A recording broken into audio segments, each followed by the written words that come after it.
आज आपको एक बड़ा ही ज़ूम-मानी लतीफ़ा सुनाऊँगा कि मोटरवे पुलिस ने कार चलाते हुए एक शख्स को रोक लिया और कहा कि आपने बेल्ट बांध कर कार चला रहे हैं, इसलिए हम आपको इनाम के तौर पर 1000 रुपया दे रहे हैं। तो उस ऑफिसर ने पूछा कि आप इस इनाम का क्या करेंगे? तो उस ड्राइवर ने, जो शख्स गाड़ी चला रहा था, खुशी से जवाब दिया कि मैं इस इनाम की रकम से अपना ड्राइविंग लाइसेंस बनवाऊँगा।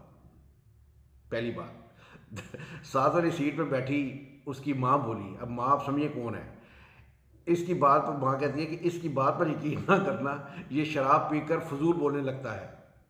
और उसके साथ उसका बाप नींद में था, एकदम जागा और पुलिस वालों को देखकर कहने लगा कि मुझे तो पहले ही पता था कि चोरी की गाड़ी जो है वो हम ज़्यादा दूर नहीं ले जा सकते। अभी ये बातें हो ही रही थी कि इतनी देर में अचानक डिग्गी से आवाज़ आनी शुरू हो गई कि क्या भाई हमने बॉर्डर क्रॉस कर लिया है। इसमें बड़े जूम आइनी पैगाम हैं, वो आप समझें। ये लतीफ़ा तो बहुत कमाल है, लेकिन इसको समझने की ज़रूरत भी है। और दूसरी एक बात मैं बताऊँ आपको कि दूसरों की महफिल में ग़ुलामी करने से बेहतर है, जी हाँ, दूसरों की महफिल में ग़ुलामी करने से बेहतर है कि इंसान अपनी झोंपड़ी में हुकूमत करे।